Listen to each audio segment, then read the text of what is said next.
With that kind of mindset, can you land up being a successful founder? I think it's less about mindset and more about conditioning. Every time you change the nature of your work, and not even the nature of your work, the nature of your decisions. I think this is true for any major life event, pre, post, which your decision making is very different. Starting a company, getting married, having kids, whatever. Like the pre, post decision making for each of these is quite dramatically different. And it's very useful to look at the pre and say, what conditioning am I carrying over? And which subset of that conditioning is either irrelevant or actually dangerously wrong on this side. And I think the simplest and most fundamental, there are many, but I think the most foundational one that I would like to point at is when you're in a corporate career, the primary advantage of being in a large stable company is your monthly paycheck. And if you stop and think about this for a moment, a reliable monthly paycheck is a very recent thing. It didn't exist until at scale as a common source of, as being commonly accessible to a lot of people,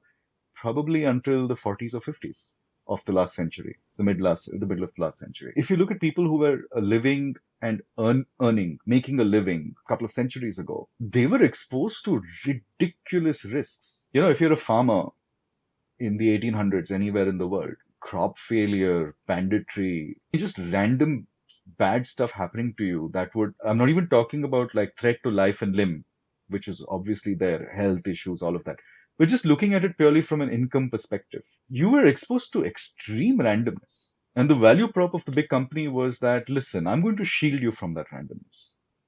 I'm going to create this bubble within which you will get a stable monthly salary. And when you say that I'm going to leave a corporate to start up, what you're really saying is I'm trading off the stable monthly salary for crazy upsides and crazy downsides. You're completely changing the way you're looking at your income. I'm cherry picking income because it's such a useful sort of core to have this discussion around. The longer you've been in a steady job, the deeper the conditioning is around that monthly paycheck. And it's very easy to consciously say that, you know what, I'm cool without. But conditioning is subconscious. And you can get completely destabilized because when you go out there into randomness, what it actually means is you're going to fail 10 times.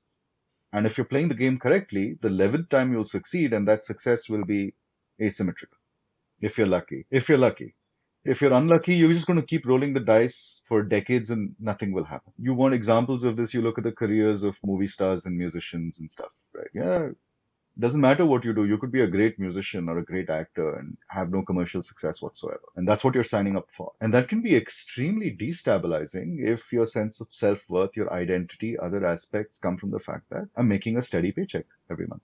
So trying to work your way out of that conditioning, and I want to reiterate, this is just one axis that I'm picking. There are other axes as well, is very crucial because otherwise you're just going to set yourself up for failure.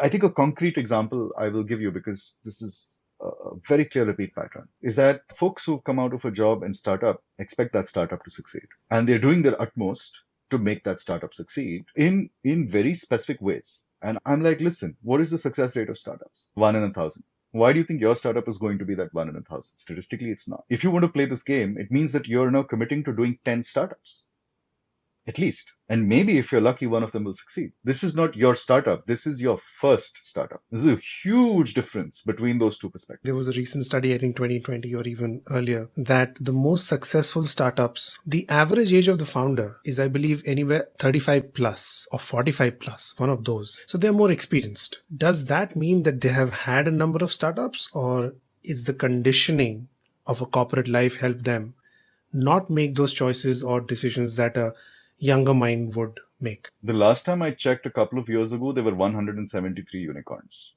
I think we've generated maybe 50, 60 in the last year. So let's round it up.